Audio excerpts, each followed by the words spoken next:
नाज़रीन अस्सलाम वालेकुम। आपको एक बहुत बड़ी ब्रेकिंग न्यूज देते चले कि हसीना वाजिद जो कि बांग्लादेश की वज़ीर आज़म हैं, उन्होंने अवामी रद्द अमल, अवामी दबाव और मुल्क में बढ़ती हुई खाना जंगी को देखते हुए इस्तीफा दे दिया है। इस्तीफा देकर वो इस वक्त भारत रवाना हो चुकी हैं। बांग्लादेश के जो आर्मी चीफ हैं, उन्होंने हसीना वाजिद को अभी कुछ देर पहले अल्टीमेटम दिया था कि आप 45 मिनट्स के अंदर अंदर मुस्ताफी हो जाएं, उसके बाद हमने फौरन इमरजेंसी लगानी है। ये जो भी कोई तीसरी सूरत हमने निकालनी हुई हम निकाल लेंगे, लेकिन आपके यहाँ होने से, आपके वज़ीर आज़म होने से मुल्क एक नए दलदल में फंसता और धंसता चला जा रहा है। आपको अभी के अभी जो है वो मुस्ताफी होना पड़ेगा। अब नाज़रीन, सोशल मीडिया के ऊपर इस मामले पे बड़े दिलचस्प किस्म के तबसरे हो रहे हैं। इस तमाम तर मामले को जो है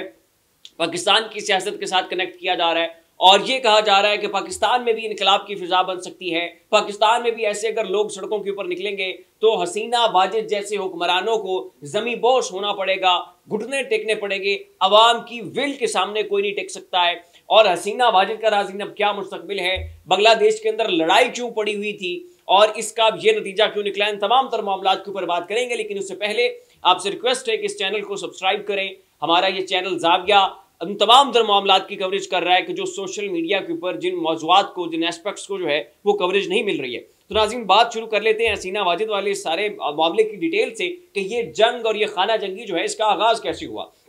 तो नाज़रीन, इसका मुख्तसर सा किस्सा ये है कि जितनी भी बांग्लादेश के अंदर गवर्नमेंट जॉब्स हैं उसकी एक दर्जाबंदी की हुई है इस हुकूमत ने, उसकी एक मखसूस किस्म की तकसीम है। अब नाज़रीन, जितनी भी बांग्लादेश के अंदर गवर्नमेंट जॉब्स पैदा होती हैं उसमें से 30% बांग्लादेश में पैदा होने वाली तमाम तर गवर्नमेंट जॉब्स के ऊपर 30% उन लोगों को प्रायोरिटाइज किया जाता है, उन लोगों को झोली में रख के सरकारी नौकरियां दे दी जाती हैं कि जिनके वालिदैन ने 1971 की जंग लड़ी थी और वो जो सारा शेख मुजीबुर रहमान वाला सारा चक्कर और वो सारे मामलात और पाकिस्तान दो लख्त हुआ, तो वो तमाम तर लोग के जो 1971 की जंग में फ्रीडम फाइटर्स थे और उन्होंने शेख मुजीब के साथ मिलकर बांग्लादेश की अलहदगी के लिए काम किया और वो लोग मारे गए, उन लोगों की औलादों को आज 50 साल बाद जो है वो अब भी नौकरियां दी जा रही हैं और 30% उनके लिए प्रॉपर जो है वो कोटा एलोकेट किया गया है और उसके तहत जो इन्हें नौकरियां मिलती हैं। और बाकी की नाज़रीन जो 10% नौकरियां हैं वो खवातीन को मिलती हैं। उसमें से 55% कोटा ऐसा है कि जिसमें लोग मेरिट के ऊपर अप्लाई करते हैं और उनको जो है वो गवर्नमेंट जॉब दे दी जाती हैं। तो टोटल 55% ऐसी गवर्नमेंट जॉब्स होती हैं कि, या आप कोटा कह लें, कि जिनके ऊपर आम लोग जो हैं नौजवान वो उसके ऊपर अप्लाई कर सकते हैं, उनकी जॉब्स मिल जाती है मेरिट के ऊपर। लेकिन 30% जो है वो फ्रीडम फाइटर्स को चली जाती है मुफ्त में, 10% खवातीन का कोटा है,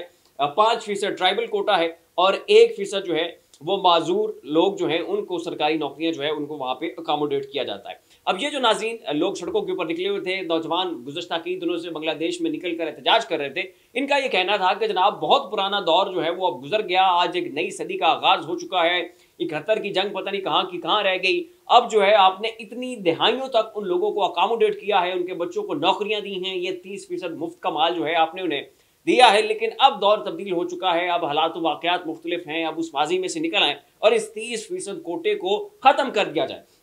और 2018 में जब हसीना वाजिद जो है वो इक़्तिदार में आई थी, उस वक्त उनके सामने ये मुतालबा रखा गया था और उन्होंने कहा था कि ठीक है जी, हम इसके ऊपर काम करते हैं और इस कोटे को ख़त्म कर देते हैं। लेकिन 2024 से पहले और इसके आगाज़ में उनके दोबारा वो इंतखाबात का माहौल बना और हसीना वाजिद जो है वो दोबारा वज़ीर आज़म बन गई। अब फिर उनसे दरख्वास्त की गई और भरपूर अंदाज में, पीसफुल वे में उन तक ये पैगाम पहुंचाया गया कि आज जनाब आपने जो वादा किया था, जो कमिटमेंट की थी 2018 में भी आपने उसको पूरा नहीं किया, अब आज मरतबा से फिर वज़ीर आज़म बन चुकी हैं, तो इस मामले को ऊपर ज़रा जनाब आप गौर करें और ये जो 30% कोटे वाला ये फैसला इसको रिवर्स किया जाए। लेकिन उसके बावजूद हसीना वाजिद ने जो है इस मामले के ऊपर कान नहीं धरे,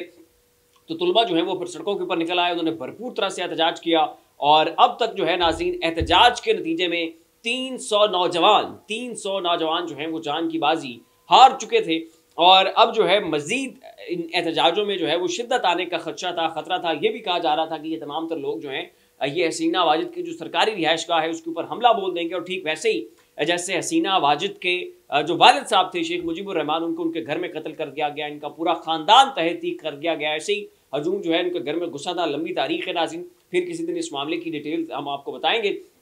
तो खैर वैसे ही शेख मुजीबुर रहमान का जो है वो ऐसे कत्ल हुआ था, तो अब ऐसी धमकियां जो है वो हसीना वाजिद को दी जा रही थी और ऐसा हो जाना था। अभी भी इतलात मौसूल हो रही है कि लोग जो है वो हसीना वाजिद की सरकारी रिहाइशगाह में घुस चुकी हैं, लेकिन वो हेलीकॉप्टर के ऊपर जो है वो हसीना वाजिद इस वक्त भारत रवाना हो चुकी हैं। अब हसीना वाजिद जो है नाज़रीन, इनका टिल्ट भारत की तरफ बहुत ज्यादा था और ये एंटी पाकिस्तान थी, तो जाहिर है इससे भारत को भी जो है वो एक बहुत बड़ा झटका मिला है। और इस पूरी सूरत हाल में नाज़रीन पाकिस्तानी जो है वो प्रोएक्टिव हो चुके हैं, सोशल मीडिया के ऊपर एक कोहराम बर्पा हो चुका है। लोग ये कह रहे हैं कि जनाब अगर बांग्लादेश के अंदर इनकलाब आ सकता है, अगर श्रीलंका जो है वहां पर इनकलाब आ सकता है, दुनिया के तमाम तर ममालिक में लोग सड़कों के ऊपर निकल रहे हैं और अपने राइट्स की जंग लड़ रहे हैं, और बांग्लादेश तरक्की कर रहा था, वहां इन्फ्लेशन नहीं थी, वहां पर तमाम जो नज्म नस्क है वो बेहतरीन अंदाज में चल रहा था, सिर्फ और सिर्फ इस कोटे की बात थी, सिर्फ और सिर्फ 30% सरकारी नौकरियों की बात थी, और उनके लिए जो है वो लोगों ने इतना भरपूर अंदाज में एहतजाज किया और जो है वो पूरी इस हुकूमत को घुटने टेकने के ऊपर मजबूर कर दिया, और अब बिलाखिर जो है वो हसीना वाजिद को मुस्ताफी होना पड़ा। तो अब नाज़रीन इस मोटिवेशन को देखते हुए पाकिस्तानियों के अंदर एक नई लहर आ चुकी है, और सोशल मीडिया के ऊपर बैठ के बंगाली कौम की जो है वो बड़ी तारीफें की जा रही हैं कि जी गयूर कौम है, गैरतमंद कौम है, बहादुर कौम है। पाकिस्तानी जो है ये जी माजत के साथ, लेकिन ऐसे ही लफ्ज़ इस वक्त सोशल मीडिया के ऊपर इस्तेमाल हो रहे हैं कि जी पाकिस्तानी बगैरत हैं, इनके पल्ले हया कोई नहीं, इनके पल्ले जनाब जो है वो गट्स नहीं है, ये बहादुर नहीं है, और ये छुप कर जो है वो अपनी बिलों में बैठे हुए हैं। तो इस तरह के तबसरे और इस तरह के आर्गूमेंट्स जो है नाज़रीन इस वक्त सोशल मीडिया के ऊपर चल रहे हैं, और ये भी हो सकता है कि पाकिस्तानी, वो तमाम तर पाकिस्तानी जो अपने हकूक़ की जंग लड़ रहे हैं, जिनका मैंडेट चुराया गया है, जिनके वोट ऑफ कॉन्फिडेंस को किसी किस्म की कोई वक़्त और अहमियत नहीं मिली, और फिर ऊपर से इन्फ्लेशन, बेरोजगारी, गुर्बत और मुल्क का जो तबाही बर्बादी हो चुकी है, सारे नौजवान जो है वो ये देख रहे हैं। तो बांग्लादेश के इस केस स्टडी को देखते हुए नाज़रीन पाकिस्तानी जो हैं वो भी एक नए किस्म के चार्ज और वलवले और शौक के साथ जो है वो सोशल मीडिया के ऊपर बेदार हो चुके हैं, और इस चीज़ का खदशा और ख़तरा ज़रूर पाया जाता है कि पाकिस्तानी भी जो हैं वो ऐसे किसी रास्ते के ऊपर चल सकते हैं। फिलहाल इतना ही, ऐसी मज़ीद लम्हा बलम्हा अपडेट्स के लिए हमारा चैनल ज़ाविया सब्सक्राइब कर लें। शुक्रिया।